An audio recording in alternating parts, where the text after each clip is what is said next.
ক্ষমতাচ্যুত প্রধানমন্ত্রী শেখ হাসিনার ভাগ্নি ও ব্রিটিশ এমপি টিউলিপ সিদ্দিক বাংলাদেশে তার বিরুদ্ধে আনা দুর্নীতির অভিযোগকে পুরোপুরি অবাস্তব ও ভিত্তিহীন বলে অভিহিত করেছেন। টিউলিপ সিদ্দিক দাবি করেছেন, বাংলাদেশের দুর্নীতি মামলায় তিনি রাজনৈতিক দ্বন্দ্বের বলির পাঠা। ব্রিটিশ পত্রিকা দ্য গার্ডিয়ানকে দেওয়া সাক্ষাৎকারে এসব কথা বলেন টিউলিপ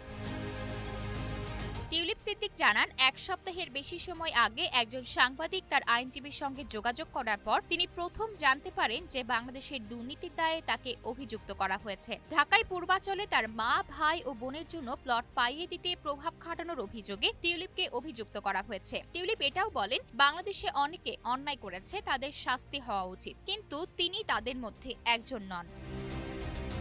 সাক্ষাৎকারে টিউলিপকে জিজ্ঞেস করা হয়, আগামী 11ই আগস্ট মামলার শুনানিতে কি তিনি সরাসরি বা ভার্চুয়ালি যুক্ত হবেন? জবাবে টিউলিপ বলেন, আমি এখনো কোনো আনুষ্ঠানিক তলবপত্র পাইনি। আমি কয়েকদিনের মধ্যেই একটি সাজানো বিচারের মুখোমুখি হতে যাচ্ছি, অথচ এখনো জানি না আমার বিরুদ্ধে ঠিক অভিযোগগুলো কি। তিনি এই পরিস্থিতিকে একটি ভয়ঙ্কর দুঃস্বপ্ন বলে বর্ণনা করেছেন। মূলত বাংলাদেশ ও যুক্তরাজ্যের মধ্যে প্রত্যাপন্ন চুক্তি না থাকলেও দোষী সাব্যস্ত হলে বিষয়টি নতুন করে পরীক্ষার মুখে পড়তে হতে পারে।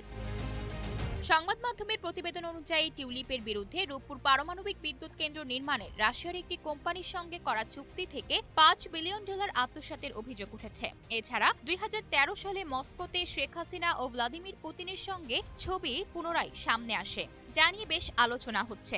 বাংলাদেশের কর্তৃপক্ষ জানিয়েছে, টিউলিপ সিদ্দিক উপস্থিত না থাকলেও তার বিচার চলবে। টিউলিপ জানান, তিনি যুক্তরাজ্যে সফরকালে মোহাম্মদ ইউনূসের সঙ্গে দেখা করতে চেয়েছিলেন, কিন্তু বাংলাদেশের প্রধান উপদেষ্টা তা প্রত্যাখ্যান করেন।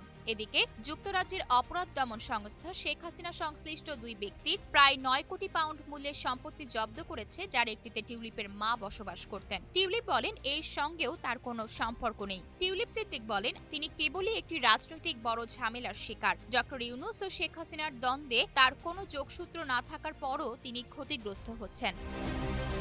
আয়শা অর্থী, নিউজ ডেস্ক, গ্লোবাল টেলিভিশন।